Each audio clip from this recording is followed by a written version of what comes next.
Did I read that correctly? I am not sure what this has to do with the subject matter of this Did you say it? I do not have those words in front of me. I probably said something along those lines, but Yeah, what is the relevance of that? Here it is, big as Dallas, right there. Yes. What started as a routine Senate hearing quickly turned into something far more tense when Senator John Kennedy began reading Professor Mary Ann Frank's own articles and tweets back to her in real time. The central question wasn't just about free speech anymore. It became whether someone with strongly worded public opinions could still claim political objectivity while testifying before Congress. Thank you, Mr. Chairman. I apologize for having to miss the testimony of some of you, and I appreciate you coming today. Professor Franks, let me ask you, I listened to your and Ms. Hemingway's testimony and Professor Turley's, so I got part of it. As I understand it, your position, Professor Franks, is that, I think you used the word myth. It is a myth that the Biden administration used government to compel speech, private speech, but that the Trump administration is doing that. Is that a fair characterization? Yes, that's correct. Okay. Do you think perhaps you're allowing your personal political beliefs to affect your objectivity here? No, I do not. What is guiding my answers here is that I'm looking to see what the Supreme Court has said. You notice that in the testimony about the censorship industrial complex. I got that part. No, I just want to clarify. No, but I've only got 5 minutes. Your answer is no, as I appreciate it. Let me ask you a couple questions. You wrote a law review article in December of 2023 for the New York University Law Review, and it was about the two cases, Bruin, Supreme Court case, and Dobbs. Remember that article? Yes, I do. Okay. In this article, you said, I'm going to quote your words, "Taken together, these two cases demonstrate that the Supreme Court has embraced the use of the Constitution as a tool of racial patriarchy," end quote. Did you say that? Yes. Okay. And then you went on to say, quote, "When the Supreme Court declares that there is a constitutional right to armed self-defense in public, it openly embraces and promotes a culture that privileges white men's ability to terrorize and kill those that they perceive as threats," close quote.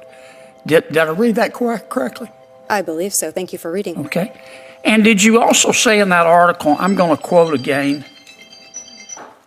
quote, "by simultaneously expanding white men's right to kill and constricting women's right not to die, this Supreme Court," referring to the current United States Supreme Court, "has turned the Constitution into a homicide pact as well," close quote. Did you write that? That sounds like me. Okay.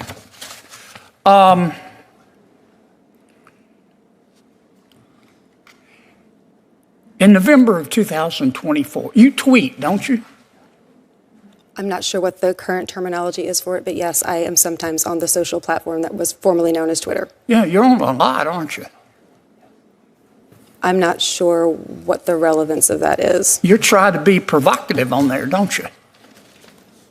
Again, I'm not sure what the relevance Well, of this question is. let me show you the relevance. On November 7th, 2024, from your tweet, here's one of your tweets at 2:41 p.m., quote, "The majority of Americans hate women. The majority of Americans hate women more than they love anything, including democracy," close quote.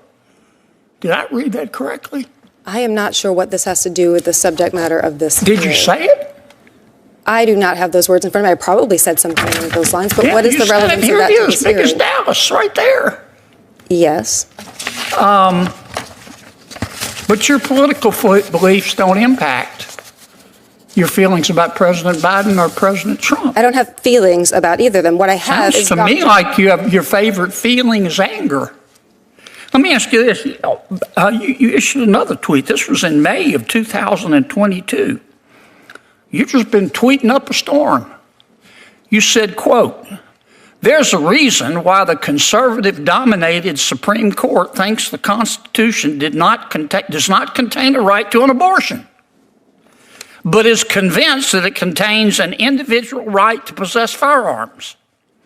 And that reason is white male supremacy," close quote. Did I read that correctly? Is there a question in this? Did I read that correctly? That's Is there my a question that is relevant to this hearing? Did I read that correctly? Do you really think that the United States Supreme Court, you're an officer of the court, is guided by white male supremacy? I believe that the First Amendment prohibits the president Did you and other say state that? officials for punishing people for Did their you honestly say that, Professor? I And you believe expect us, that the First as a Amendment, Democratic witness, to take you seriously? Are you kidding me? I believe that you should take You the First heard of Amendment curb your seriously, sir. enthusiasm? Here's my saying, curb my nausea. I Thank you. believe that you should The take time the First has Amendment expired. Thank seriously. you. Senator Durbin. What made this Senate hearing so striking wasn't just the confrontation itself. It was the way Senator John Kennedy completely reframed the discussion in real time. On paper, the hearing was supposed to focus on the First Amendment and government influence over online speech. But Kennedy clearly came in with a different objective. He wasn't trying to debate abstract constitutional theory with Professor Mary Ann Franks. He wanted to test whether someone who publicly makes deeply ideological statements could still credibly present themselves as politically objective before Congress. And honestly, the way he approached it was politically calculated but very effective. Instead of relying on emotional arguments, Kennedy used Frank's own published words. He brought excerpts from her law review articles and old social media posts and read them back carefully, piece by piece.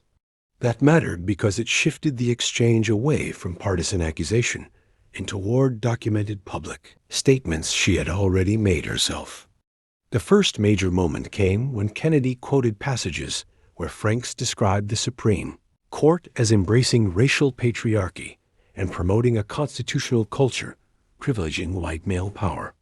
Kennedy repeatedly asked the same direct question. "Did you say that?" And what made the exchange tense was that Franks largely acknowledged the statements instead of denying them. But this is where the hearing became more complicated than many online reactions suggest. Franks appeared to believe Kennedy was avoiding the actual purpose of the hearing, which centered on free speech and alleged government pressure on online platforms. So when Kennedy focused heavily on her rhetoric and tweets, she repeatedly questioned why those statements were relevant. The problem for her was that relevance was Kennedy's entire argument. He wasn't really debating constitutional doctrine in that moment. He was debating credibility. Every quote was designed to reinforce the idea that someone expressing views in such sweeping ideological terms might struggle to separate political belief from legal analysis while appearing before Congress as an expert witness. Then Kennedy shifted to Frank's social media posts, including one where she wrote that the majority of Americans hate women more than they love democracy. Again, Franks challenged the relevance, while Kennedy used the statement to argue that rhetoric of that scale inevitably affects how objectivity is perceived publicly. And that's really why this exchange resonated beyond the hearing itself.